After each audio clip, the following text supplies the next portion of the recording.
Shut up and dance with me. My weedy name. Chapter 4. Take a chance on me. How much lasagna did you say you made? Like enough to feed a whole family. And he ate half of that? Yup. And now he's on a tub of ice cream. Yup. Good thing I just went grocery shopping. Though if we don't stop him, we may need to go replenish our ice cream stock soon. Under normal circumstances, I would fight him for that ice cream, but I'm not willing to get between him and that tub. Yeah, me neither, to be honest. He may only have a spoon, but I don't trust him. Maybe he'll tire himself out eventually, like a food coma. I've never known him to hold a scalpel for this long before. Do you think his face will get stuck like that? Oh man, I hope not. It's gotta be taking a lot of his energy to keep it up, though. That's probably how he can manage to eat so much. Where does he even go? He's like a meatball. I'm kinda worried, Paige. If he keeps this up, I just know he's gonna get sick. I'll rock, paper, scissors you for who has to go take that from him. No way, I'm not taking that chance. What we need is a replacement so he can keep up his anger munchies but not make himself sick off ice cream. Oh, yeah, that's a good idea. What do you suggest? Popcorn? Alright, yeah, that's good. Good plan. But should we, ask him first or just start popping it and see if he comes around? Definitely just start popping it. I've never known him to turn down popcorn. I'm not sure he'd answer us right now anyway. He kind of looks like he's in a weird comatose state. Is it possible to even be in an angry coma? I don't think it's all anger. I think half of it is embarrassment and disappointment and repressed feelings. I can hear you, Lance says, turning his head to glare at his friends. He's sitting on the couch, knees pulled up to his chest, with a tub of good old Rocky Road resting on them. His words are slurred slightly by the spoon in his mouth. Hunk and Pidge both jump, turning to stare at him, wide-eyed. Oh, hey buddy, how you doing? Hunk says, but the last of his question is drowned out by Pidge's loud and dramatic declaration. He lives! They throw their heads up, fingers curling. Lance continues to glare at them, spoon in his mouth. When they don't get a reaction, Paige sighs, hopping off the counter where they had been sitting and moving toward the living room of the apartment. How do you feel about popcorn, Lance? Hunk asks from the kitchen, but Lance can already hear him rummaging through the pantry. Movie theater butter? Is there any other kind? I guess that's fine then. He grumbles begrudgingly, pulling the spoon from his mouth and staring at the ice cream. He doesn't really want more, but it's right there, so he might as well. Oh, no, you don't, Paige says, reaching out to snatch the tub from its precarious perch on his knees. Lance makes a wordless, pitiful sound of protest, reaching out to grab it back. Paige slaps his hands away and holds out her hand. Spoon! Métete por el culo! He mumbles as he reluctantly hands them the spoon. Paige snorts as they walk away. I heard that! Doesn't mean you understand it! Except I do! You took German in school! He snaps, crossing his arms over his chest, shoulders rising to his ears. Paige waves the spoon over their shoulder as they near the kitchen. I've picked up a few things after being friends with you for so long. Chingampique de la pique un pollo! They reply smoothly despite their terrible accent and choppy pronunciation. Lance gapes at them as they put the ice cream back in the freezer. Hunk lets out a burst of surprised laughter, throwing his head back as he pulls the box of popcorn bags from the pantry. Pidge! He tries to sound chastening, but it doesn't quite work. You need to stop talking to Sophie! Lance snaps. Pidge tosses the spoon in the sink and grins at him. No way, Sophie is the best! She teaches me things that are actually relevant. Who is that relevant? Pidge shrugs.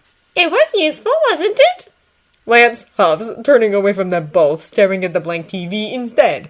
The couch in Pidge's and Hunk's apartment is a corner couch that they got cheap from Hunk's parents.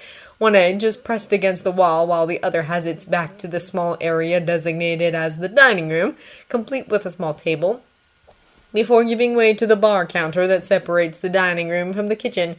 Lance sits in the corner of the L-shaped couch, knees pulled up to his chest. He rests his crossed arms over top them and puts his chin on his forearms. Pidge plops down on one side of the couch, leaning their back against the arm and the back cushion and stretching their legs out along the lengths, one knee bent. They're staring at Lance, but he's pointedly refusing to look at them. The silence stretches between them. "One popcorn bag or two?" Hunk asks. "Two," both Lance and Pidge say at the same time. There's a hum from the kitchen.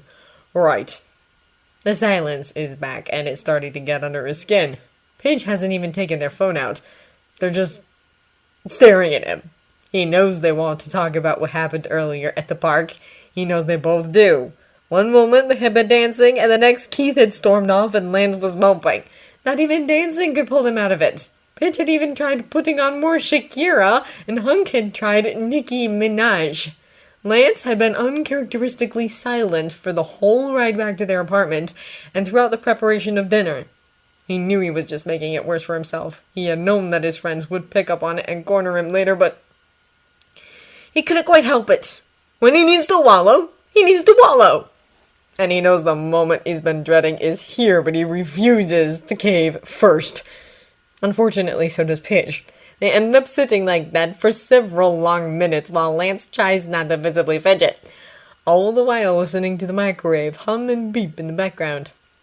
Then Hunk is there, plopping down on the other side of Lance and handing him a bowl of popcorn. He takes it gratefully, unfurling from his position to sit cross-legged with the bowl in his lap. The crunch of popcorn, warm and salty, is exactly what he needed after all that ice cream. He chews loudly to fill the silence. "So," Hunk says slowly, conversationally. He props both feet up on the coffee table and settles his own bowl in his lap. "Wanna talk about it?" Lance scowls down at the bowl in his lap. "No!" Hunk leans over, nudging him with his own shoulder. "Come on, Lance." Lance lifts his chin, casually tossing back a few pieces of popcorn. "I'm sorry, Hunk, I can't hear you over the sound of complete and utter betrayal!" With this, he shoots a nasty look at Pidge. They roll their eyes and their head, rolling it back along the couch cushion. "Lance!" they groan. "Hunk, did you hear something?" he says, turning away from Pidge, but putting his hand to his ear and leaning toward them a fraction. "Dude," Hunk says flatly, and there's probably a warning in there from him to cut his shit, but he ignores it. "It must be a ghost, because that is definitely the voice of someone who's dead to me!" "Lance!" Pidge groans again. He looks at them and meets their bright amber gaze. Their brow is knit in the middle, and their lips are scrunched up in such a way that they seem to find the words they're trying to say to be actually painful. I'm sorry, okay?" Lance continues to stare, but his eyes narrow. Pidge waves a hand in the air aimlessly.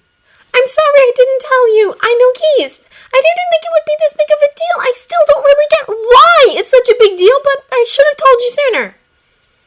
Lance nods, looking down into the bowl on his lap. "You should have." "To be fair, though, I didn't realize the mullet-head Keith you were complaining about was my childhood friend, Keith." Lance snorts, rolling his eyes. "How many Keiths do you think there are? And how many of them have mullets?" Lance waves at the back of his neck for emphasis. Pidge shrugs. "I've never really thought of it as a mullet."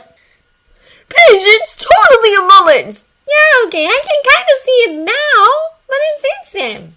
Lance isn't about to agree with that, but he can't exactly deny it either, so he stays silent.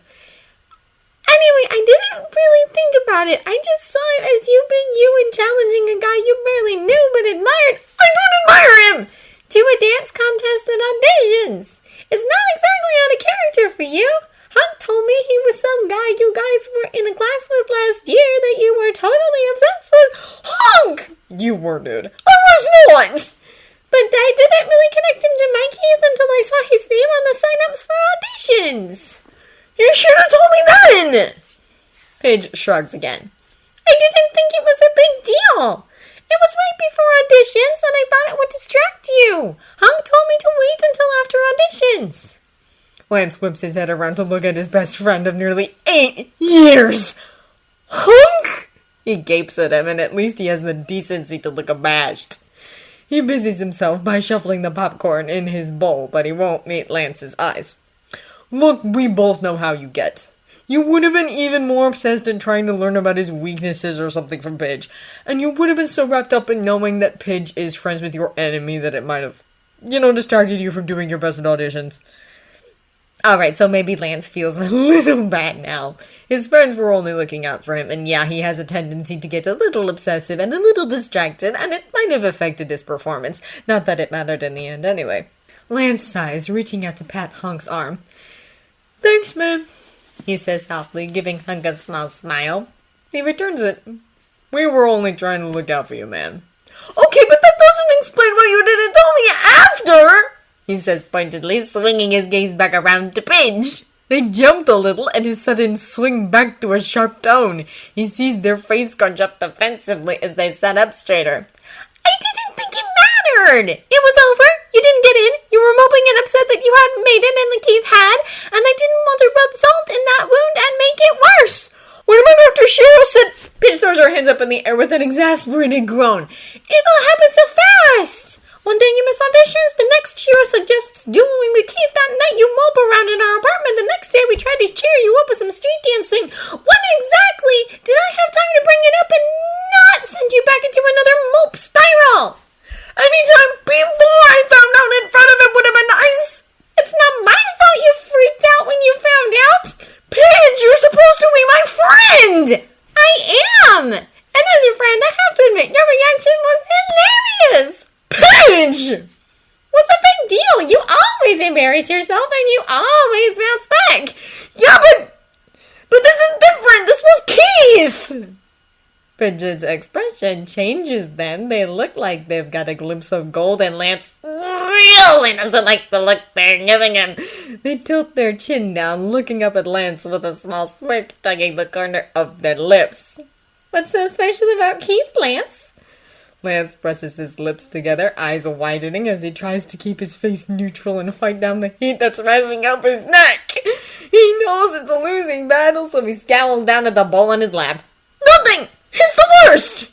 To avoid talking further, he shoves a handful of popcorn in his mouth. Sure is. This wouldn't be such a big deal if you just... Pidge. Hunk cuts in, and when Lance glances up at him, he can see Hunk frowning at Pidge. Hunk is his hero. They sigh and cross their arms over their chest, sinking further into the couch as they scowl at the coffee table. Right, anyway, I'm sorry I didn't tell you earlier, okay? I didn't think it would affect you this much. Lance glances up at them, and they honestly look apologetic. He feels his scowl fading, and he sighs, relieved. He hadn't realized how much tension had been in his body until he relaxes, sinking back against the couch. Thanks, Pidge. They relax too, and then the corner of their lips twitch upwards. The risk I took was calculated, but man, am I bad at math. Lance throws back his head and laughs, and Pidge's smirk widens. Pidge, do you really think that I'll forgive you just because you meme in your apology? He asks, looking at them and unable to smother his grin. Pidge shrugs, still smiling. It was worth a shot. So, do you forgive me? Lance makes a show of humming in consideration, tapping his chin with the finger and looking up at the ceiling. I don't know. Pidge rolls their eyes, stretching out their leg to kick his thigh with their foot. Lance, come on! He laughs, dropping his hand to pat their leg. Yeah, I forgive you. Good. And the smile on their face is genuine. Hunk sighs, tilting his head back against the couch cushion. Thank God that's over. I hate it when you guys fight. Lance snorts. We weren't fighting! Hunk shrugs, reaching for the TV remote. Close enough. Paige nudges Lance's thigh with her toes. Now that we're good, pass some of that popcorn. Lance raises an eyebrow. Why didn't you reach for it earlier? And risk you biting my hand off? I don't think so. Lance passes them his bowl, and they settle it on their stomach as Lance leans into Hunk, reaching for his bowl before shoving his face with more popcorn. Hunk's got the Xbox controller in his hand and is pulling up Netflix. Several moments pass as they scroll through the options before he speaks. So, now that that's over, want to talk about what's got you in this mood? I'm not in a mood! Lance grumbles, hunching his shoulders slightly as he leans against Hunk's arm. His protest sounds weak, even to him. Pidge snorts, waving a couple pieces of popcorn around in the air. Yeah, that's why you've been angry eating ever since we got back from the park. Lance shoots them a glare, but doesn't say anything. He knows there's nothing he can say, because they're right. Eating just makes him feel better, okay? And it's something he can put his energy into. This has to do with Keith, doesn't it? Hunk prompts. He's idly scrolling through things on Netflix, but none of them are really paying attention. Lance knows he's not going to pick something until they've had this talk. Lance sighs. Yeah, it does, he admits, taking the popcorn bowl from Hunk's lap and sitting up straight again. He pulls his knees up, cradling the bowl between his knees and his chest.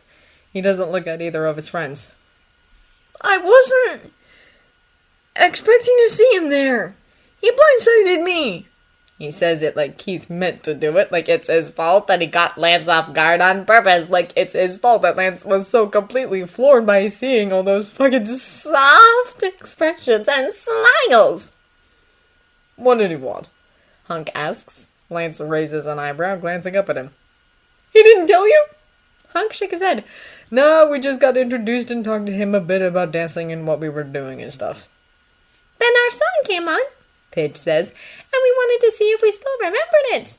Well, we did. Of course we did. Up top. Hunk leans over Lance, holding up a hand. Pidge sits up and leans forward to clap his hand with theirs. Hunk leans back into his original position, but Pidge shifts, scooting closer to Lance and turning to lean their back against his arm and shoulder. Then when we got back, Keith was gone and you were moping on the bench. Pidge finishes, shoving popcorn in their mouth and speaking around it. So what happened? Lance groans, long, loud, and wordless. Hunk pats his arm. Come on, buddy. The sooner you told us, the better. For all of us, Pidge adds. Lance huffs in defeat. Oh, Mr. High and Mighty decides to show up and tell me about how Shiro wanted him to talk to me about dancing together for auditions. He tries to sound indifferent, offended, maybe even a little angry, but he can't help the grumpy defeat that's layering his voice. That's good, isn't it? Hunk says, perking up. He looks between the two of them, smiling. This gives you another chance to get to regionals, right, Lance? Lance refuses to look at him, instead slouching a little more. He wonders if he can find a way to get the couch to absorb him, just kind of disappear into it. It's a pretty comfortable couch. It's been his bed on many occasions. Surely a lifetime being stuck in a couch void wouldn't be too bad. Right, Lance? Hunk repeats after a moment, but his smile has dropped and his tone has become wary. He winces and curls a little in on himself, hunching over the popcorn bowl as he picks through it. He can feel the gazes of both his friends on him. He wanted to talk about dueling. Hunk repeats. Lance? Pidge's voice is pitched low. They sit up straight, turning so they can reach out and grab Lance's face in both hands. Lance tries to jerk away, but their grip is surprisingly strong. They force him to meet their gaze. He tries to look casual and confident and totally not guilty or scared. Pidge searches his eyes for a moment before their own gaze narrows. You said yes, didn't you? Oh no, that's the warning voice! Lance winces at a reflex, looking anywhere but at Pidge's face. He bites his bottom lip. Lance! That's Hunk's warning voice. It isn't fair when they gang up on him like this. A small whimper escapes his lips. Did he offer to duel with you and you messed up and told him no? Pidge presses further, still not letting go of his face. No, Lance says slowly. Not exactly. Pidge's glare sharpens. What happened? He may not have gotten a chance to ask at all.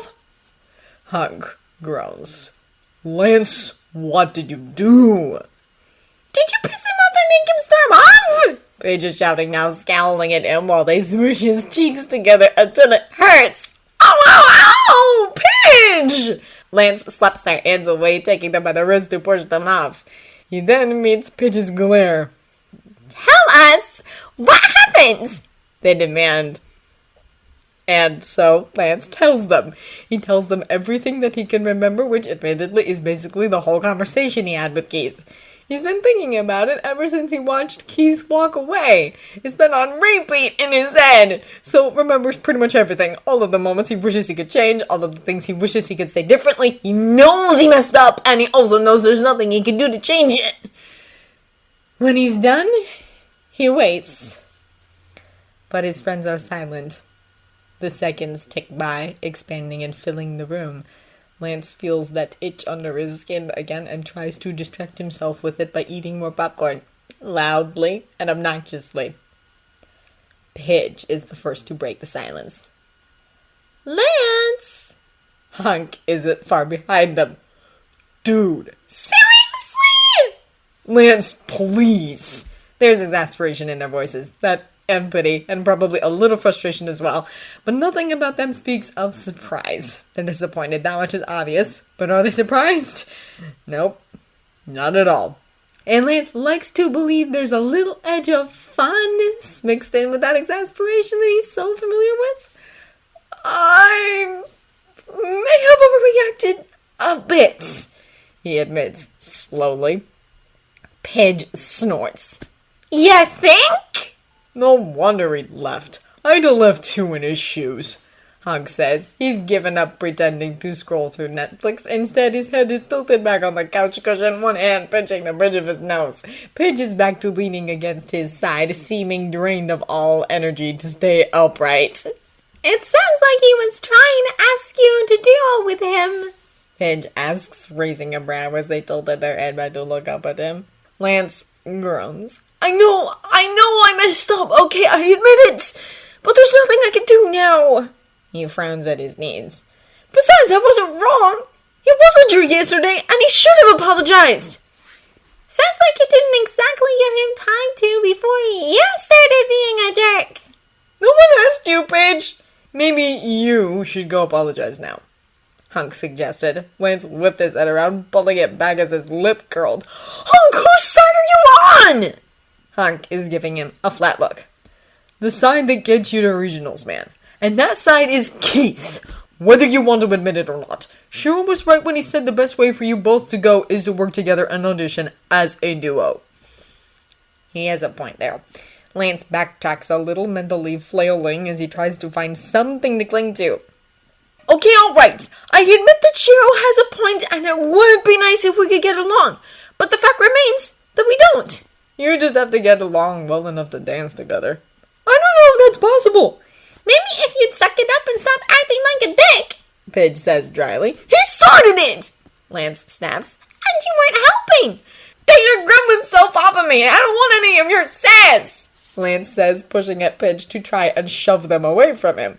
They dead weight a little and push back against Lance's protest. Lance takes a particularly sharp elbow to the side and hisses in pain. Hunk, get the little demon off me! He whines, falling over to lean against Hunk's side in much the same way Pidge is leaning against his. He tilts his head back, looking up at Hunk with his best pout. Hunk shakes his head. No, can't do, buddy. I agree with them. You were being a dick. He was obviously there to make amends, and you didn't exactly make it easy for him. Lance groans, throwing an arm over his face, using his other one to keep a steady hold on his popcorn ball. Nobody loves me! Pidge shifts against him, adjusting until they're comfortable, using his whole side as a pillow. He can feel the smugness coming off them in waves. I think the fact that we still hang out with you is proof that we do. Hunk nods. You just need some tough love sometimes. Lance huffs loudly, trying to adjust himself so he's comfortable, but he gets another pinch elbow in the side for his efforts. So, Hunk starts. Lance groans. Can we please just drop it? Not gonna happen, Pidge says, resting their popcorn bowl on their stomach and tilting their head back against Lance's shoulder. Continue, Hunk. So, Lance groans louder in an attempt to cut him off, but he continues, speaking over Lance's wordless protests. Do you want to go to regionals? You know I do, he grumbles, still hiding his face beneath his arm. Then you should go and apologize and beg him to give you a chance. What? Lance lifts his arm to glare up at Unc, waiting for the moment when he admits it's a joke. Unfortunately, he looks completely serious. Lance pouts. Unc, you're crazy! I can't do that! He raises an eyebrow, gazing steadily down at him. Why not? Because! Lance flails his arms around, making vague gestures. Pidge makes a grunt of annoyance as he jostles them. I've already embarrassed myself in front of him like so many times! He thinks I'm an idiot! And you're not, Pidge says. Lance scowls, reaching around them to clap his hand over their mouth, muffling their surprised squeak. Pidge claws at his hands, but he doesn't budge. He smirks a little in victory and rests his other arm on top of their head. As I was saying, he thinks I'm an idiot, and he made it very clear that he doesn't want to disobey. Ah! Pidge! Gross! Pidge thoroughly licks his hand, and he rips it away, grumbling loudly as he wipes his palm on their shirts. Calm down, Beyonce, they say, tilting their head back against him so he can meet their gaze. He came to talk about dueling, so obviously he was considering it. Lance glares at them, then glances away. He can feel his bottom lip stick out in a pout as he adjusts the popcorn bowl on his lap. He zinks further against Hunk's side. Only because Shiro made him. Shiro can turn you into anything. Oh man, that's true. He's got that dad voice that just makes you feel so guilty about disappointing him. Hunk says, shuddering slightly. Just thinking about it makes me want to bake him cookies tomorrow, just so he has no reason to be upset with me. Pidge nods. He's always been like that. Keith grew up with him, so he's a little immune. But even he can't hold out against Shiro for long, but...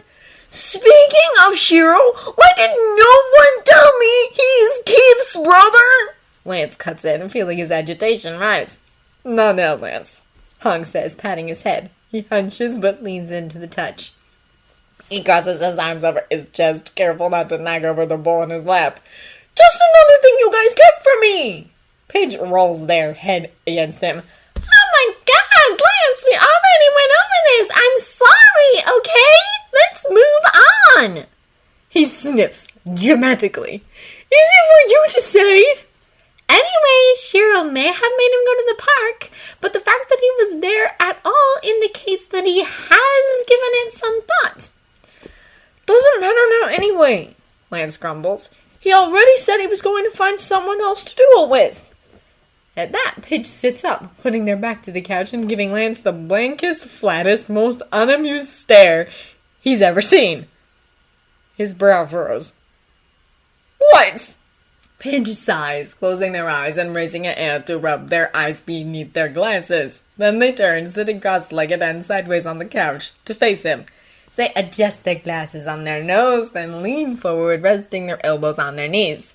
With their popcorn bowl still cradled on their lap, they press both hands together. Breathing deeply, they exhale and point their hands at him. Boy, let me tell you something about Keith.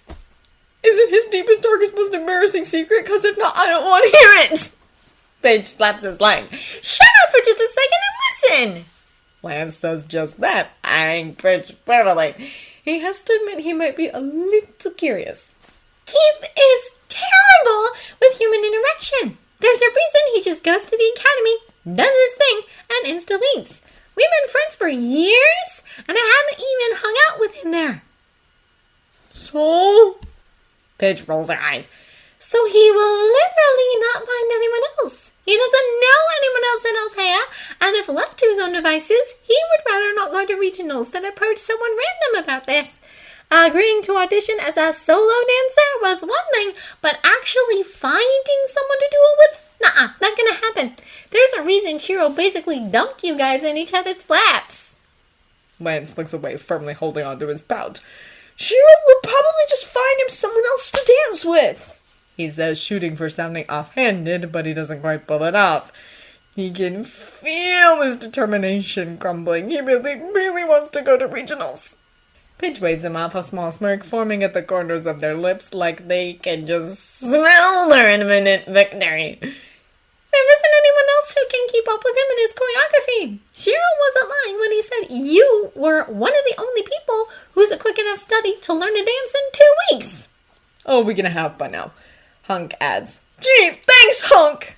Lance says flatly. "Anytime, buddy." He pats Lance's head. "You're good, Lance, and you're the only one who can keep up with him." Lance feels a smile tugging at his lips. He eyes Pidge sideways. "Was that a compliment, Pidge?"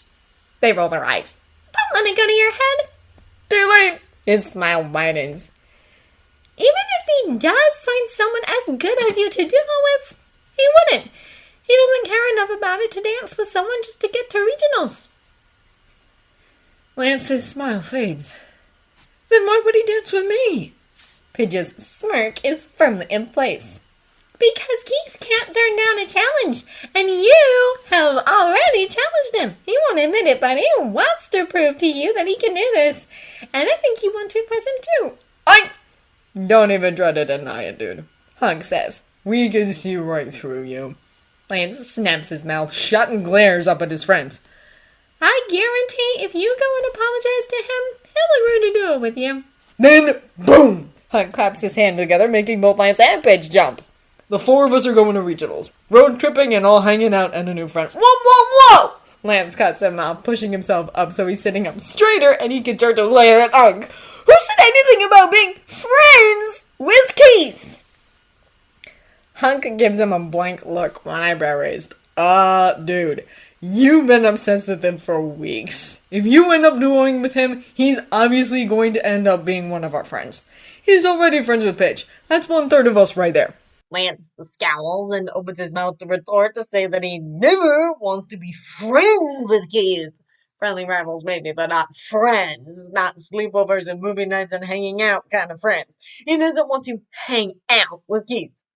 Right? Of course he doesn't. Keith wouldn't want to hang out with him either. He's sure of that. Before he can voice his opinions, however, Pidge cuts him off. "Don't steer him away from Keith when we just gotten this far." Hunk smiles sheepishly. "Sorry." He looks to Lance. "So will you do it? Apologize to Keith and ask him to do it with you." They're both staring at him expectantly. He looks between them, scowling. He's conflicted. Yes, he wants to go to regionals. If he's being honest, he wants to dance with Keith too, but the thought of facing Keith after everything that's happened, it's mortifying, and Keith was a jerk. But he was a jerk too. He knows he's going to give in. He knows he's going to cave. He knows he's going to have to swallow his pride and apologize to Keith. But he can at least drag it out to make his friends suffer. But in his silence, Pidge leans forward, a glint in their eyes as a smile slowly spreads their lips. "If you change your mind," they start out softly before slowly getting louder. "He's the first in line." They're singing, and Lance's eyes widen when he realizes what's happening. He throws back his head and laughs. "Pidge, no, stop!" Hunk leans toward him on the other side, and in a low voice, he sings the background vocals. "Take a chance, take a chance, take a chance, take a chance. Honey, he's still free, take a chance on him." That doesn't even fit with the rhyme anymore. "If you need him, let him know, gonna be around. If you got no place to go, if you're feeling down." All right, I'll do it," Lance says, laughing as he presses his hands to his friends' faces, pushing them both back from where they had leaned way too far into his personal space. "Oh my god, you guys are the worst singers! Stick to dancing!" Pidge leans back, hands on their ankles, grinning. "Rude." "We'll forgive you, though, since you agreed to apologize to Keith." Pidge nods. "You just got double teamed." They high five again in front of Lance, and he swats both their ends away. "You guys are the worst!" Hunk chuckles. "Okay, but seriously, man, you should go catch him at work tomorrow." Lance looks at him, one eyebrow raised. "Work?" "Yeah, he says he works at a local bookstore." "Why can't I just see him at Altea?" Hunk shrugs. "He said he works all day tomorrow, so he won't be at Altea. You want to get this sorted quickly, right? So you have more time to practice." "Well, yeah, but Lance," Pidge says, giving him a stern look. "You're going to his work tomorrow. I'll tell you where it is. But you're lucky we're not making you go tonight." "Ugh!" "Glad you see it our way," Pidge says, patting Lance's arm before flopping down across his and Hunk's lap. Now that that's settled, can we watch a movie already? I still have homework I need to get started on. Lance snorts, adjusting his popcorn ball on top of Paige next to theirs. We all know you're not going to sleep until like 3 a.m. anyway. True, but working through your problems tires me out. I need to change a pace. You're making it sound like I'm a problem child. Hunk snorts. Lance, you'll always be our problem child. There's some arguing over what movie to pick, but they eventually settle on an 80s classic, Flashdance. Paige is firmly against it, complaining that they've watched that movie a million times already. Hunk doesn't care, and Lance knows it's because he actually enjoys it. Though he does throw out the suggestion of Dirty Dancing if they're going for a dance classic. Paige groans at that one too. Lance eventually wins because this is still his moping day, and Flashdance is one of his childhood comfort movies. They talk through most of it. Lance and Hunk recite along with several scenes just to annoy and amuse Paige. Lance and Paige eventually have a contest for who can throw the most popcorn into Hunk's mouth. They lean against one edge of the couch while Hunk goes to the opposite. Paige wins, but Lance blames it on Hunk cheating. And of course, Lance performs the whole "He's a Dream" scene for his friends, complete with a chair he drags in from the dining room. He's had this dance scene memorized since he was a kid. Him and his older sister Nora learned it together. When he reaches up to tug on the invisible cord, Pitch comes up behind him and dumps popcorn kernels over his head. It's a good night, and it keeps him from worrying about what he's going to say to Keith tomorrow. Keith shoves the book onto the shelf with a little more force than necessary. He's got one of his earbuds in one ear, the cord of which trails down through the neck of his work polo. He'd much rather have his bigger headphones. They're much more comfortable and better at blocking out the world, but they're way too big and not very professional. While he's stocking books and doing chores in the back, his managers don't care he listens to music as long as he's discreet. So he uses his simple earbuds. King and Lionhearted plays in one ear, part of his chill playlist that Alora helped him make, just barely louder than the music that plays over the bookstore's speakers. The general din of conversation is blurred and dulled, surrounding him like a familiar blanket of white noise. The smell of coffee from the bookstore's small coffee shop fills his nose, mixing with the calming and pleasant scent of books and paper. He's going through the mindless motions of stocking books, straightening the shelves, and making sure everything is where it belongs. He hasn't had to deal with any customers today. They made the wrong coffee order earlier, and the barista offered it to Keith as he was walking by. He's been assigned to stocking and backroom work all day, which means he can listen to music and avoid people for the entirety of his shift. It's not a busy day, so the noise and crowd around the shelves isn't bad, and the store isn't in that much disarray, so he can take his time fixing up the shelves without needing to rush. Overall, it's a pretty good day as far as work days go. The atmosphere is calm and soothing. His hands are kept busy without needing too much concentration. He doesn't have to deal with people, customers, or coworkers. By all rights, he should be calm and content at the easy money. But Keith still manages to find himself agitated, and it has nothing to do with work. There's a scowl permanently twisting his face. You can feel it, and that might be one of the reasons he hasn't been approached by a customer yet all day. He's shoving books onto the shelves with far too much force, which just means he had to adjust them again after the fact, and he's pretty sure he's stomping around the aisles. And it's all because of Lance! Lance with his stupid, cocky smile and his smug-ass voice. Lance in the way he has to turn everything into a competition or an insult. Lance and the way he just sounds so arrogant all the time. Lance and the way he just manages to say all the wrong things. Lance and his incredible habit of sticking his foot in his mouth.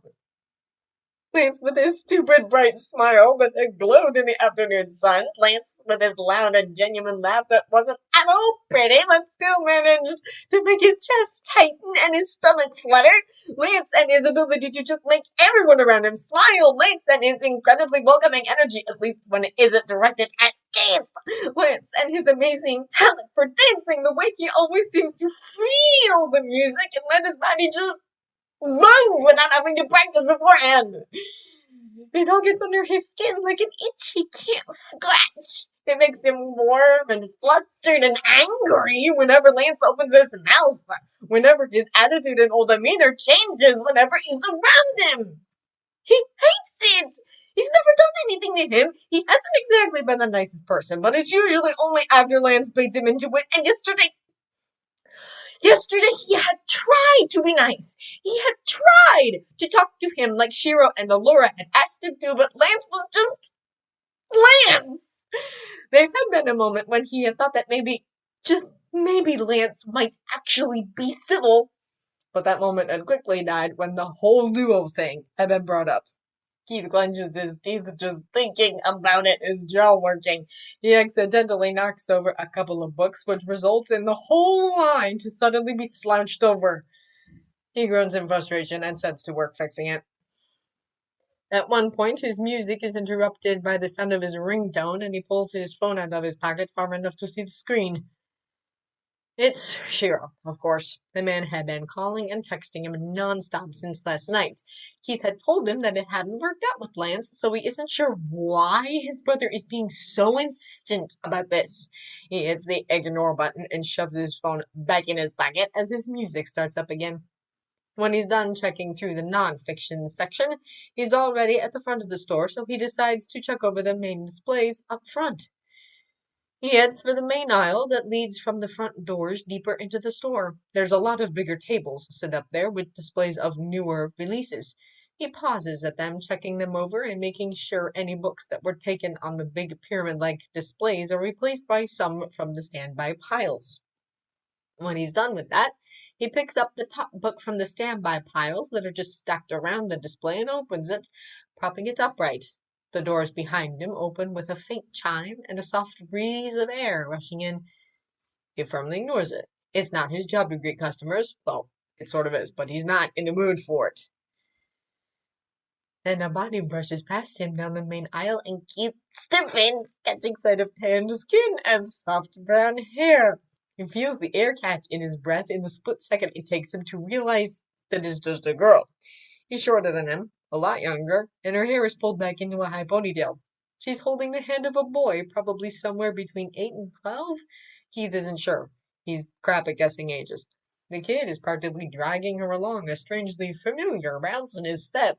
His skin is the same color as hers, and his hair, though also soft brown, is cut short and reminds him distinctly of... No, no, he's not thinking about Lance. Not today, not ever again. Yeah, he's been agitated all day, but he's been firmly not thinking about the source of his frustration. Yet one look at a couple of Latino kids and his mind is already there again, dwelling on what it really shouldn't be dwelling on. This is supposed to be a nice, relaxing day at work, and he's not going to ruin it by thinking about Lance, or auditions, or regionals, or Shiro and his crappy ideas. He tears his eyes away from the kids' retreating backs with a jerk of his head. He turns sharply, intent on stomping away from the display to disappear back into the shelves. But then his hand hits something as he turns, he overcorrects when he jerks, and his hip bumps the table, and then suddenly the display pyramid of books is crashing down. He stands there staring at the books scattered around the table along with plastic bookends that had kept them upright. He can feel heat creeping up his neck, and he just knows people are staring at him. He purses his lips together, determined not to look around and make eye contact with anyone. Fists clenching and unclenching, he sighs loudly, closing his eyes for a moment as he pinches the bridge of his nose. He hears a snort of barely contained laughter somewhere behind him. Great. Just great. Exactly what he needs. Then he sighs again, much softer and shorter and full of defeat as he sets to work picking up the books and reorganizing them. Smooth, McMullen! Smooth! A voice drawls behind him. Keith stiffens, freezing as his fingers curl around a book. His eyes widen as a shiver runs down his spine because, no, there's no way! He turns slowly, pivoting his hips so he can look behind him. He's careful to keep his face blank, but he can't help the way his chest tightens when he sees him. Sure enough, it's Lance, because the universe doesn't hate him enough already. He's standing just a few feet away, arms crossed over his chest, weight on one hip, posture relaxed, and that familiar smirk on his lips. His bristles, shoulders tensing as he frowns. What are you doing here? Lance's smirk widens enough to show a sliver of teeth. Is that going to be our standard greeting now? Keith eyes Nero for a moment before he turns away. I don't have time for this, he grumbles, setting to work, putting the display back in order. He hopes Lance will just somehow go away. He's never that lucky, and as he's already established, the universe hates him. Lance comes into his vision again, leaning his hip against the table, arms still crossed over his chest. Keith refuses to look at him. Hey, I'm not the one who knocked everything over. Not so graceful when you're not on the dance floor. Ah! Keith glances up at him, his own smirk fixing itself to his lips. You think I'm graceful, huh? It has the desired effect. Lance's eyes widen, his smirk fades, and his cheeks get a shade darker. What? No! He sputters, then looks away. Keith snorts, rolling his eyes as he goes back to his work. They're silent while he rearranges the books back into their pyramid-like display. Keith can feel himself getting more and more agitated. Lance is just standing there, staring at him and saying nothing. Why can't he just go a day without seeing this guy? When he finishes, he sighs and looks up. Lance, what are you even doing here? He tries to sound civil. He really does, but he can't quite hide all the irritation from his voice. Lance shrugs, waving a hand around. He seems to have recovered his confident demeanor. What? Can a guy come to a bookstore to, look at books? Keith gives him a flat look. No offense, but you don't exactly look like a reading type. Lance gasps, putting a hand to his chest. What? I never! He puts a hand on his hip, cocking it out as he puts the other on the table and leans on it. Well, you don't look like an asshole, but I guess we're both wrong, huh? Keith stares at him for a moment, doing little more than blinking. He's pretty sure that was supposed to be an insult, but it also came off as half a compliment. He crosses his arms over his chest, leaning his hip against the table in a mirror of Lance's earlier position. He lets a smirk of his own curve his lips. So you're saying I don't look like an asshole? Lance opens his mouth for a moment, then snaps it shut, his face scrunching up in concentration. He looks frustrated and a little constipated. What? No, stop twisting my words! Keith's smirk widens, and you can feel it in the way his cheeks rise a fraction. There's a light blush across Lance's cheeks, and Keith would be lying if he said it wasn't cute against his complexion. Then, tell me, Lance, what do I look like?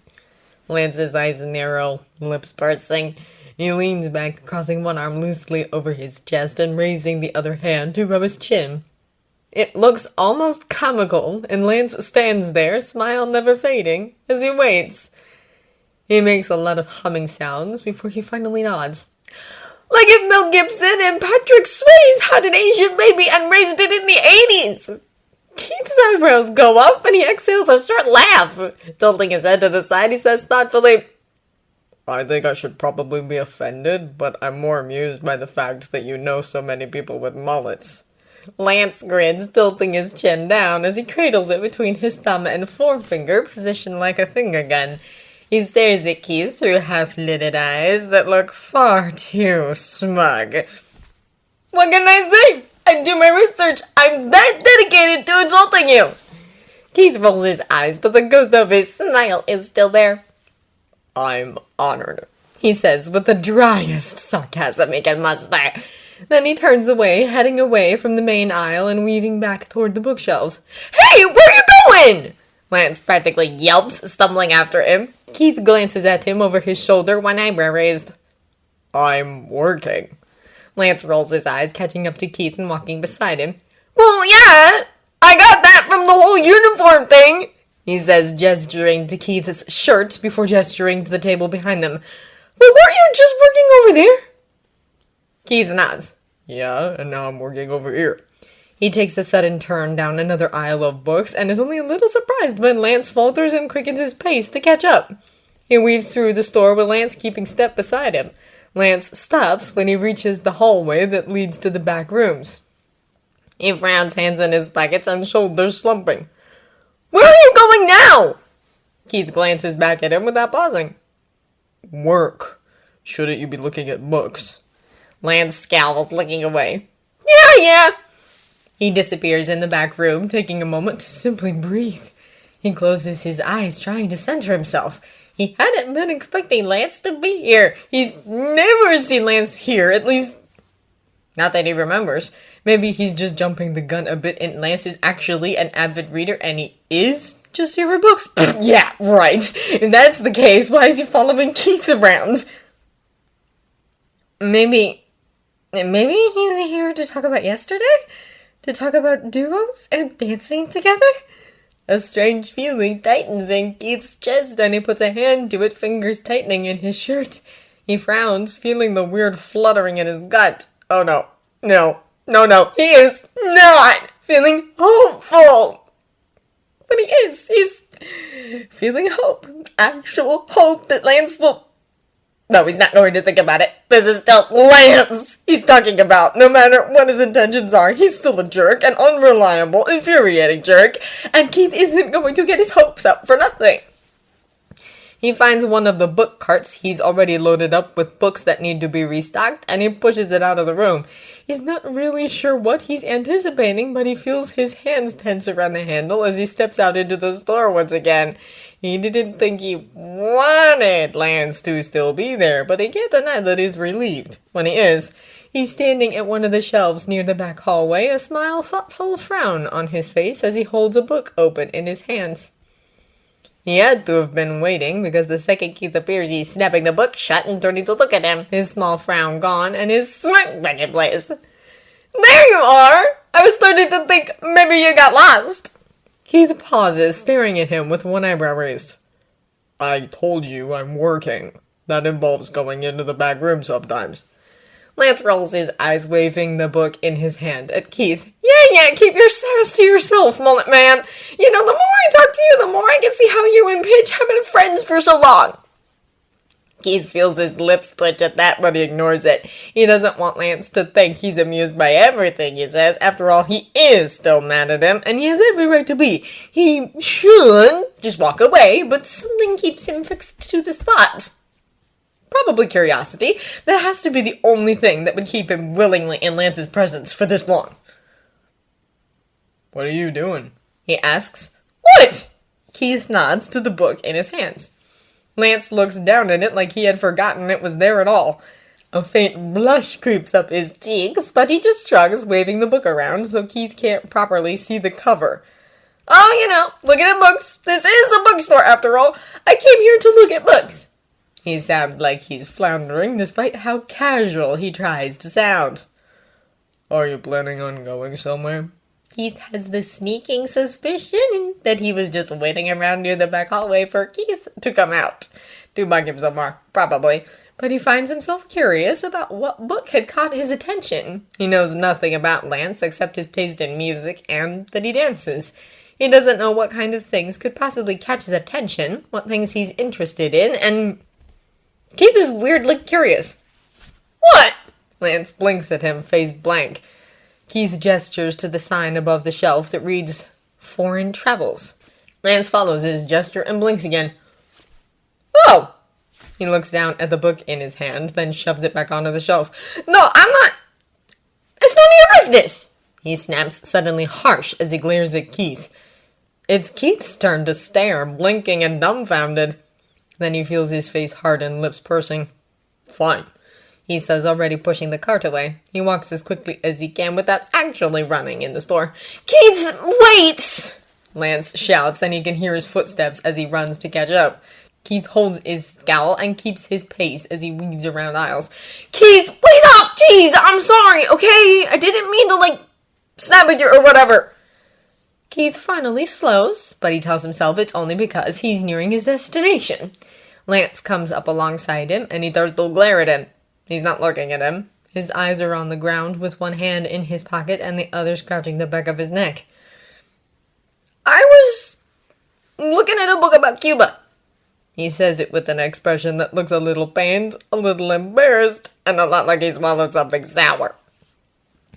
Keith isn't exactly happy with him, but that damn curiosity gets the better of him. Cuba? Lance nods and looks away. Yeah.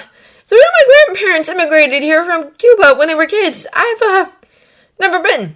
But I've always thought I'd be nice to see where they came from, you know? Where I come from. He's quiet, and Keith feels a strange little tug at his heart at how vulnerable he sounds, like he thinks Keith is going to make fun of him. He looks away as he pulls the cart to a stop close to the shelves, so he's not taking up the whole aisle. That sounds really cool, he says earnestly. It must be nice to have a heritage to connect to. When the teasing doesn't come, Lance instantly brightens. It does, doesn't it? Keith starts picking books off the cart and turns to the shelf, looking for their counterparts, but he sneaks a sideways glance at Lance. He leans back against the shelf, hands in his pockets. His eyes are still on the ground, and a small, soft smile is praying across his lips.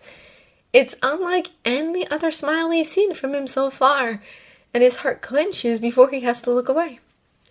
I want to take my Lita there one day. She hasn't been back since she moved here when she was still a kid. Lita? Keith asks without looking at him, because he's not quite sure he can yet.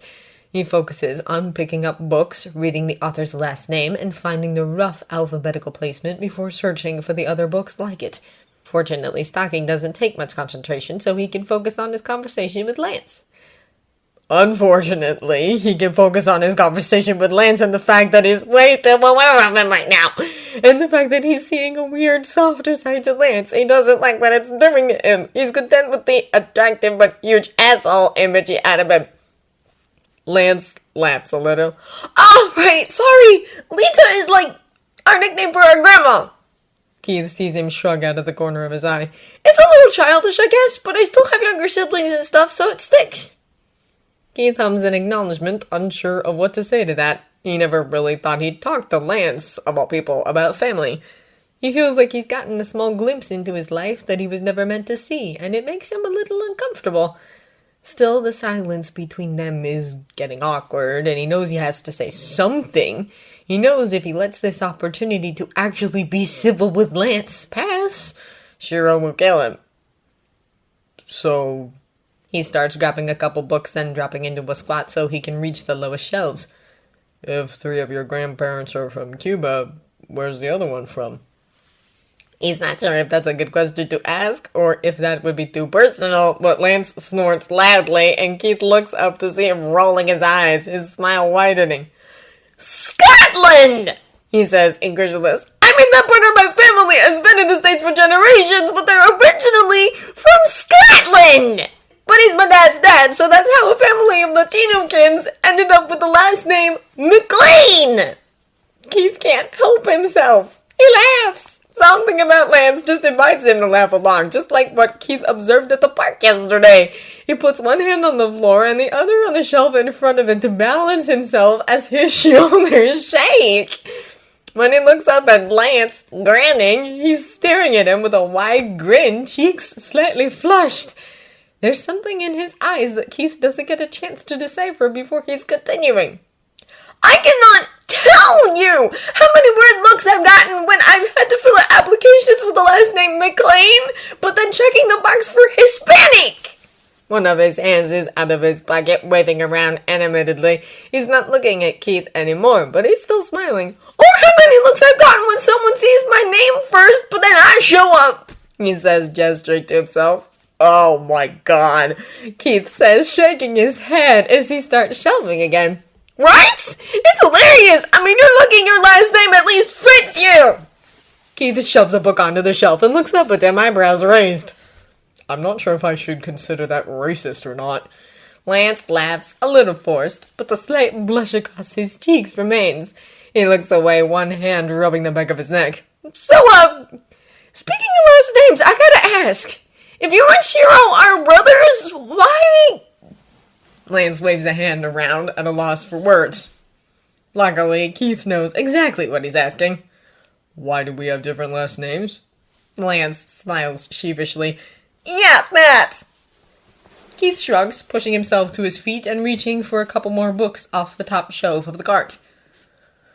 We're both adopted. He says it as casually as he can. It's not a big deal to him. It's just as much a part of his life as his favorite childhood cereal being Apple Jacks, or the fact that he's lactose intolerant. It's just a fact about him that doesn't really have much emotional significance. But he hates telling people because they always feel weird about it. There's a long moment of silence, which he expects, and then he hears Lance's strangled, "Oh! Oh!" His voice is higher than usual, and Keith sighs. I didn't know, man." Keith reaches out and slaps the hand over Lance's mouth, effectively cutting him off. Lance stiffens and jerks at the sudden contact, and his eyes widen, snapping over to look at Keith. Keith glares at him. "I'm going to stop you right there. Don't start apologizing. There's nothing to apologize for. I was young when my birth parents died. I don't remember them. I was adopted when I was 5. They had already adopted Shiro. Our parents had us keep our birth names because they wanted us to have a connection to our ancestry or whatever, but we're no less a part of the family," he says, rattling off all the answers to the usual questions. He sounds tired and bored, and he really hopes Lance will get the hint. "It doesn't matter that I'm adopted because I have great parents and a great brother." He pauses, expression twisting as his lip curls. "Well, sometimes he's great, other times he's a pain in the ass." Like, lately, Shiro has been a huge pain in the ass. He meets Lance's gaze. If it's even possible, his eyes have gotten even wider since Keith has been speaking. Keith's bottom lid twitch, gaze narrowing. "I'm going to let go of your mouth now, and I don't want to hear a single word of pity or sympathy, or I'm going to find the biggest book in this store and beat you with it. Got it?" Lance nods, and Keith releases him, slowly lowering his hand. He holds his gaze, silently daring him to say it. He holds Keith's gaze for a second before looking down, then to the side, then up. His face is scrunched up in an expression that looks contemplative, but it's hard to tell. When he finally looks at Keith, all that conflict is gone, and he's smirking again. "So you can give me all the blackmail material on Shiro?" At that, Keith feels a smile tugging at his lips. "Oh yeah, I've got tons." "Did he have braces?" "For 2 years. "Oh my god, yes! I knew that smile wasn't perfect to be natural! Do you have pictures of him with zits?" "He had the worst acne until he was 20. He had to go see a dermatologist about it." "This is the best day of my life!" Keith hums a small smile on his face. He never would have thought that one of the best ways to bond with Lance was to tell him embarrassing things about his brother. He can't wait to tell Shiro about this. With a couple books in hand, he drops into a squat again and gets back to shelving. There's a silence between them, but it doesn't feel as awkward and strained as it did before. That itch under his skin is gone. He's content with the silence, but it's unsurprising when Lance breaks it. "Hey, I didn't mean to, come here and share all this personal family info with my rival." He says it like a half apology, and Keith can tell he's about to go somewhere with this, but he can't help but point out the one thing about that sentence that bothers him. "I never asked to be your rival." You don't ask to be a rival, it just happens, that's how rivals work." "I'm not your rival, Lance," Keith says, looking up to give him a flat stare. Lance makes a sound and waves him off. "Whatever, Keith, you can't deny our rivalry. Rivalness, rival turn, rivaldom, rivalship." Keith rolls his eyes and looks back to the shelf. Lance gently taps his leg with his shoe, knocking him off balance. He shoots out a hand to steady himself. "Lance," he snaps, swatting his shoe away. "See?" he says, grinning down at him. "We have a spark. Don't deny our spark, Keith." Keith feels heat rising up his neck, and he knows it has nothing to do with anger or frustration. How can Lance just say things like that without thinking about the other implications? He sighs. "Why are you so annoying?" His grin never falters. "It's a gift." "Did you get a gift receipt so you could return it?" "Okay, first of all, rude." "Second of all, if you're going to stand around, at least make yourself useful and hand me those books off the top," he says, pointing to the cart. "Hey! You can't second of all my first of all," he says, but he's already pushing off the shelf to walk around the cart. I just did, Keith says with a small smirk as he takes the books Lance hands him. Keith finishes off restocking and organized the shelves in both the sci-fi/fantasy and mystery sections. The whole time he scoots the cart along, Lance follows, either leaning against a shelf or handing Keith books when he gets to the lower shelves. The whole time they mostly talk about Shiro. Lance asks all sorts of questions. Does he drill in his sleep? What are some embarrassing moments? Did he used to be skinny and gangly, or was he always built like that? Keith is more than happy to reveal all his brother's embarrassing memories, reliving his childhood with Shiro through Lance. Lance laughs a lot, and it does weird things to Keith's heart.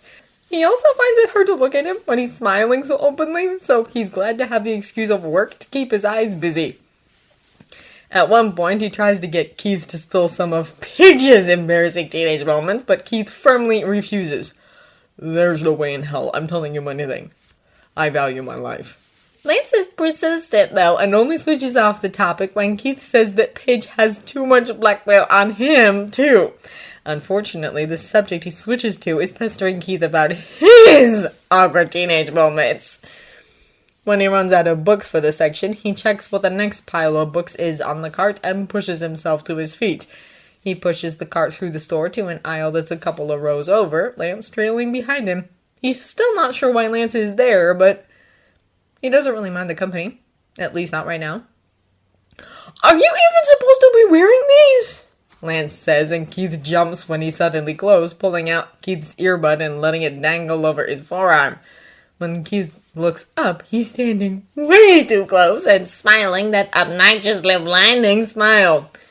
He looks back to the shelf and shoves a book into place, shrugging. Officially? Yeah, I'm not supposed to have it. Unofficially? My managers don't care as long as I keep it discreet. I still do my job. Lance hums, letting the earbud drop to dangle in front of Keith's shirt. Honestly, he had forgotten all about it. He hadn't noticed when his playlist had reached its end and the music had stopped. But now, he's very aware of the fact that the only music playing is the radio station from the store's speakers. How did he not notice? He blames Lance. The guy's a distraction. I'm also not supposed to be talking to people on my shift, either, he says, smirking a little as he glances over at Lance. Lance scoffs, waving Keith off before putting his hands on his hips.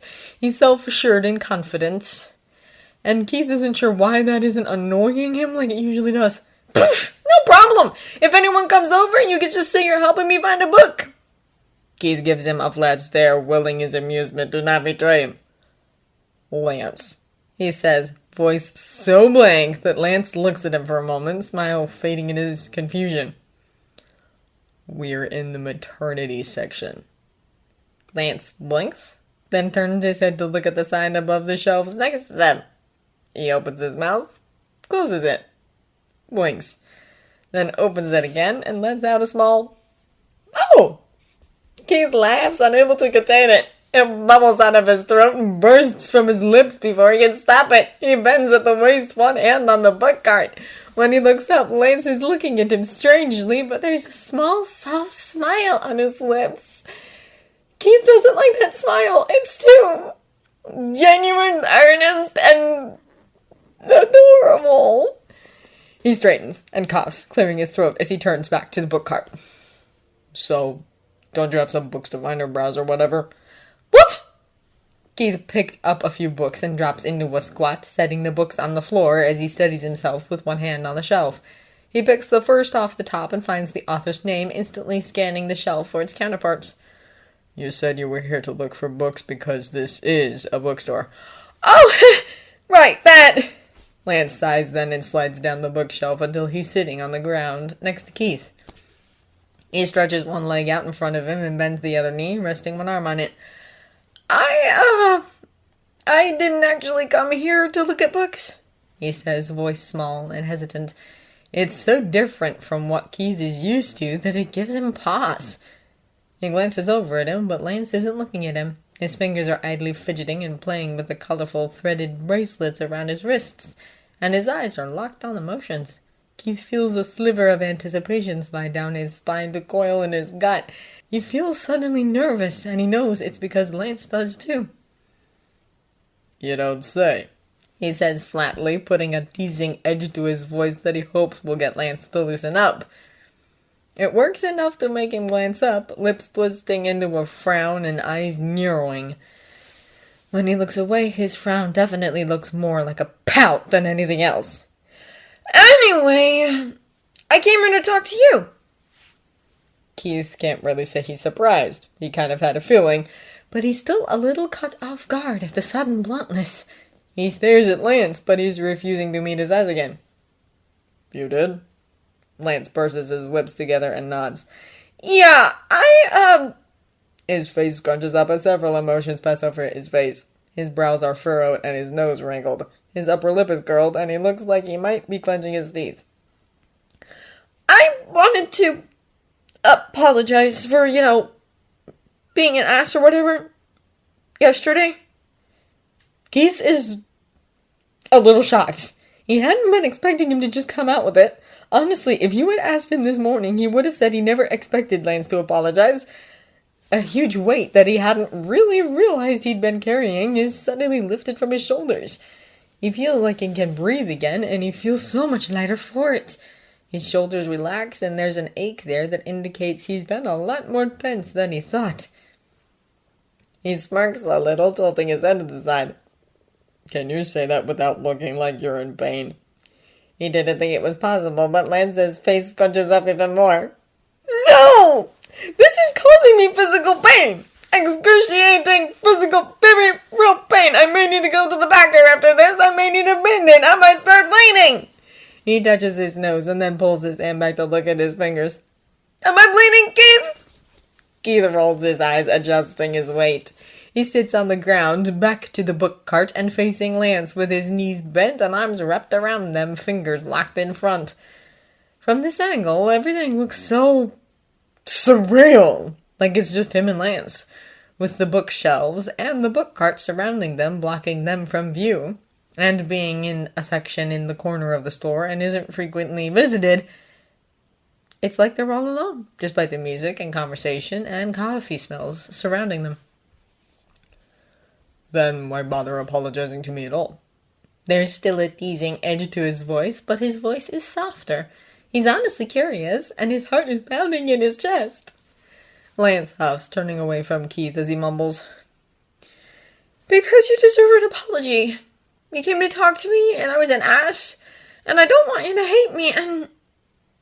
He cuts himself off with a loud groan, leaning back against the shelf as he slouches a little more. He covers his face with both hands, and his voice comes out mumbled and in so much of a rush that Keith can't distinguish the words. And I want you to do it with me! He blinks, trying to make sense of what he had heard, but it was honestly so jumbled that he can't. Lance is still hiding behind his hands, but his chest is suspiciously still. What? Lance's chest heaves as he breathes in a deep breath and then lets it out, all in a very similar rush. It's louder, but all his words still blur together. I want you to do it with me! Keith's brows furrow, his lips bursting into a small frown. What? A loud whine comes from behind Lance's hands. Keith sighs, unlocking his fingers to roll forward up onto his toes before falling forward onto his knees, sitting on his heels. He's not really sure what gives him the courage to do so. Maybe it's the obvious uncertainty and embarrassment coming off of Lance's waves. But Keith reaches forward and wraps his fingers around Lance's wrists. He feels Lance stiffen, but he doesn't resist as Keith gently pulls his hands away from his face. Keith is pretty sure his heart stops. Lance is staring up at him with wide, uncertain eyes. His bottom lip is caught between his teeth, and his brow is drawn together, causing wrinkles to line his forehead. He looks almost scared, and it tugs at Keith's heartstrings. Tugs hard enough that suddenly his heart is jump-started in overdrive, and it feels like it's bruising his ribs from the inside out.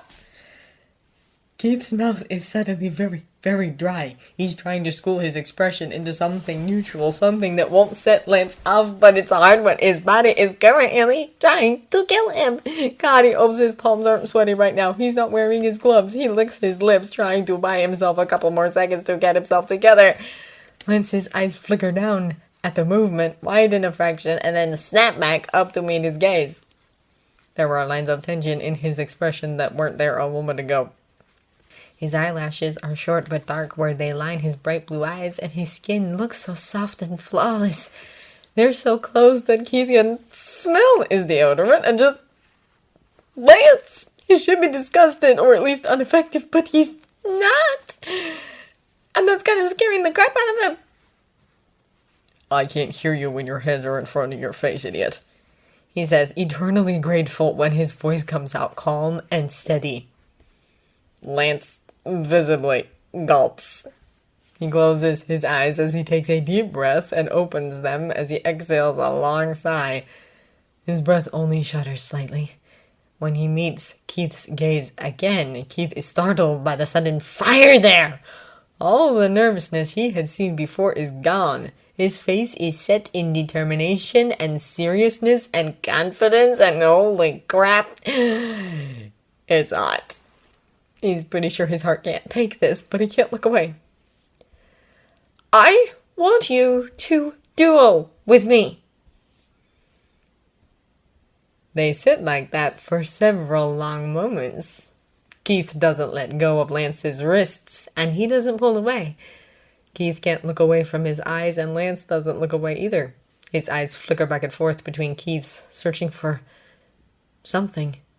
His lips are pursed slightly, and if Keith listens carefully, he can hear him breathing heavily through his nose. He wonders if Lance's heart is beating as fast as his. He doesn't know what to say. He knows what he wants to say. He knows what he wants to do. He also knows he wants to tease Lance and put him through hell after he was an ass after Keith tried to ask the same thing. Part of him even wants to refuse altogether because he can be petty and hold a grudge, and Lance has already proven to be more trouble than he's worth. He doesn't get a chance to say anything, however, because the sound of a throat being cleared loudly rips them mold out of their daze. Keith jerks back, head whipped up to stare dumbfounded at the woman standing over them. She was smiling kindly at them and looking a little awkward. Her hands rested on a rather large belly. Sorry to, intrude. I was hoping I could get past you two, she asks, not unkindly, as she gestures to the shelf behind them. She sounds almost apologetic. Keith lets go of Lance's hands like he's been burned and scrambled to his feet. Lance is only seconds behind. Yes, of course, sorry. Keith mumbles, taking several steps back to give her space as he busies himself with fiddling with the books on the cart. As she looks over the shelves, Keith glances sideways, catching sight of Lance on her other side. He's standing there awkwardly, one hand on his hip and the other rubbing the back of his neck while he turns his head away from them both. She picks a book off the shelf, gives Keith a small smile, and steps away. Sorry. Thank you. Sorry again. No, it's no problem, really, he says hurriedly, and she gives him a small wave as she walks away. He watches her go, sighing, before he turns to look back at Lance, who is still avoiding eye contact. Keith sighs again, running a hand through his hair. He shoves his hands in his pockets and looks down at his feet. Sure. There's a pause, and then... What? Keith glances up at it through his lashes. Lance is finally looking at him, expression blank and eyes wide. Keith lifts his chin, shrugging and turning to stare back at the shelves. Sure, I'll do it with you. Once again, he's grateful that his voice holds and betrays none of the queasiness he feels inside. He glances at Lance out of the corner of his eyes, in time to see his face morph from blank and surprise into bright and overjoyed. It's a gradual change, one that starts in his eyes and spreads out over his face like ripples. His lips slowly turn upward, revealing white teeth and making his cheeks rise, squinting his eyes a fraction as they crinkle at the corners. Really? Keith sighs. What is he doing? Yeah, really. Lance's expression drops for a second, eyes narrowing and lips pouting in suspicion as he eyes Keith. He crosses his arms over his chest. That was surprisingly easy. What's the catch? Why'd you change your mind? I thought you didn't want to dance with me. I was sure I was going to have to beg. Keith felt a smirk tug at his lips. If you want to beg, then by all means go ahead. Lance's gaze narrows into slits. Keith sighs. He's been doing that a lot lately, and he fully blames Lance. He pulls his hands out of his pockets to cross his arms over his chest, fingers tapping on his upper arm. If you would have listened to me yesterday, I was going to ask you the same question, he says pointedly, enjoying the look of guilt that takes over Lance's expression. Don't get me wrong, I still think you're an ass and an idiot, but I trust Shiro, and he says you'll be able to learn my choreography. And I can see that you're serious about this. When he's done, he watches as Lance's expression brightens again, twice as quickly as last time. So we're doing this? We're making this happen? Keith sighs once more, making it loud and dramatic and sounding like defeat. He hangs his head, shaking it slowly. Yes, Lance, we're doing this.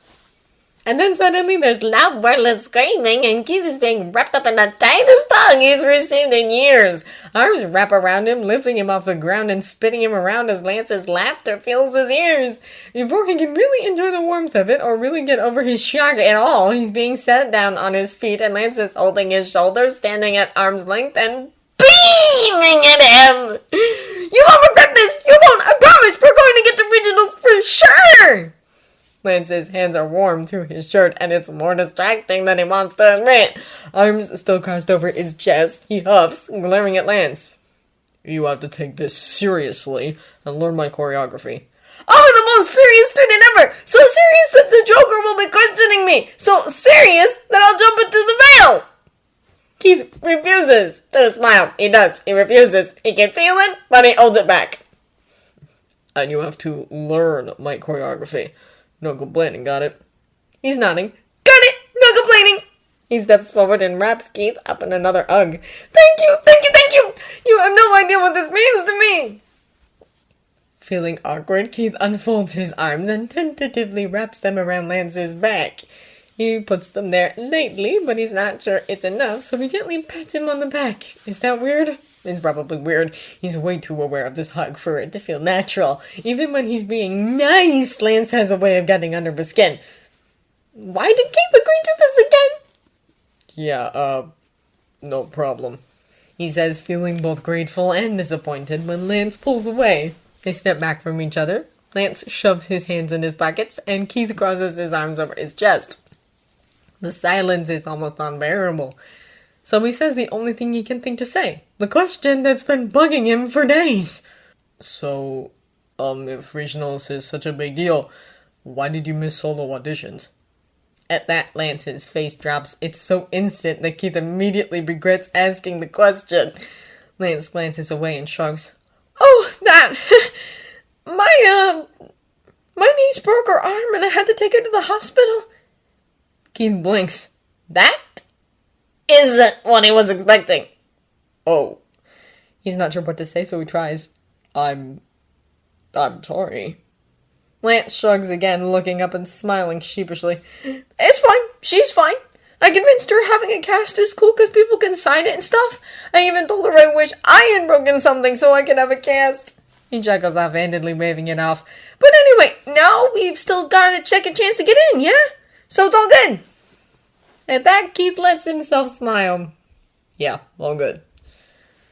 For a moment, they simply stand there, staring and smiling, and it's such a soft moment that Keith is certain Lance can feel his heart pounding in his chest.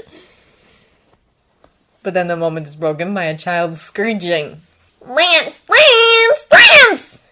Lance winces, giving Keith a look that's almost apologetic before taking a few steps forward until they're side by side. Over here, Leo! He calls. Within seconds, a small boy skids to a stop at the opening of the aisle, spies Lance, and runs straight toward him. As he reaches him, Lance sidesteps, bends down, and wraps his arms around the boy's middle, lifting him off his feet and into the air. He holds the boy on his hip, legs flailing in front of him and arms flailing behind him. Put me down! He demands. Lance, put me down! Lance disks his tongue. What have we told you about yelling and running in the stores? The boy goes limp in defeat, head-on. Not to do it, he mumbles. Lance nods and sets him down on his feet. Then suddenly there's a girl there, speed-walking to catch up to them. Her hair is pulled back into a high ponytail, and Keith recognizes them from earlier. Now that he can see her face, she looks just like Lance. Their noses are a little different and the shape of their jaws, but their eyes and the tilt of their mouths is the same. Sophie, weren't you supposed to be watching him? She scowled, crossing her arms over her chest and cocking her hip out to the side. There's a book in her arms, but Keith can't see what it is. I was, but then he took off trying to find you. You said you would be quick. Why are you here? She asks, raising an eyebrow as she reads over the sign that says, maternity. Lance's cheeks redden and his face scrunches up as he mirrors her stance. I was just talking to Keith here, he says defensively, jerking a thumb over his shoulder toward Keith. Her eyes slide to him, looking him up and down. Her brows knit curiously, but it's Leo who asks, Who's he? At that, Lance's signature smirk is back, the one Keith hates. Then Lance is throwing an arm over his shoulder, and he can't quite bring himself to hate it this time.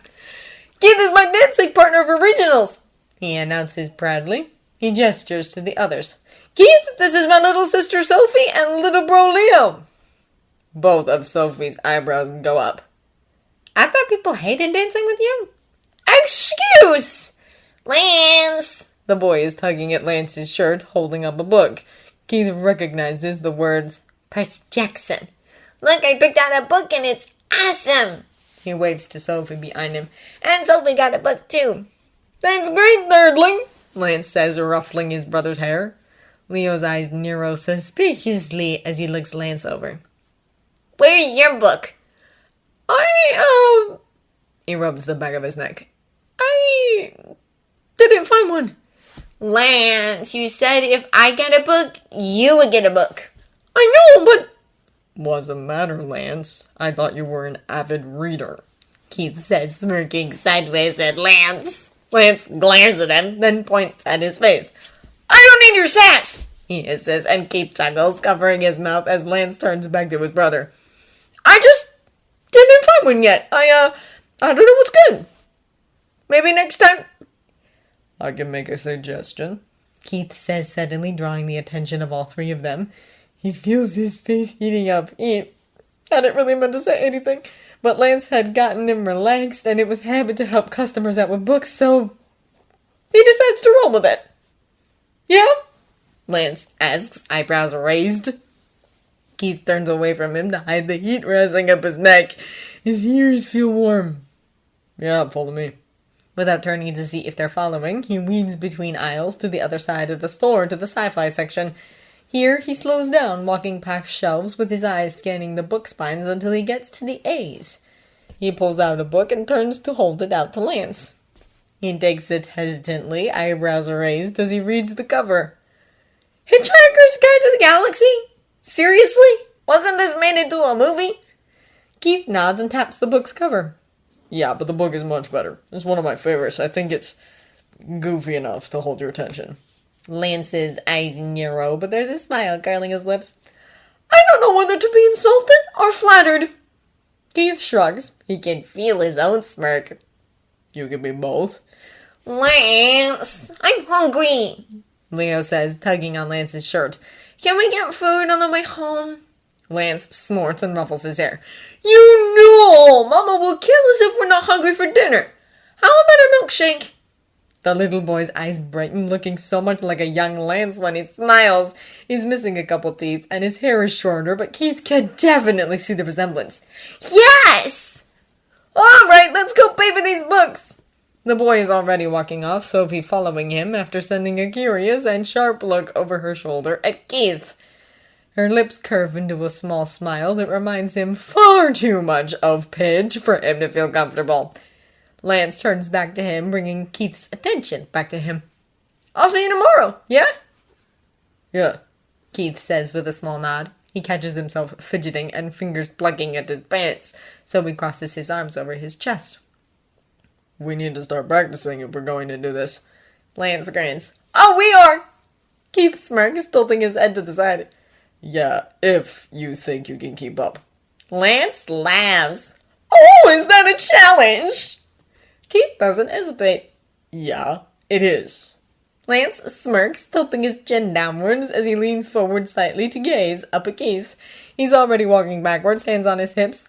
"Bring it, mullet," he says, his voice low and playful. It sends shivers right down Keith's spine. Then Lance laughs, turns on his heel, and walks away. He waves the book in the air over his shoulder. "Thanks for the book!" Keith spends the rest of his shift with a small smile playing across his lips. It apparently makes him approachable enough that several people come up to him to ask for help. He blames Lance.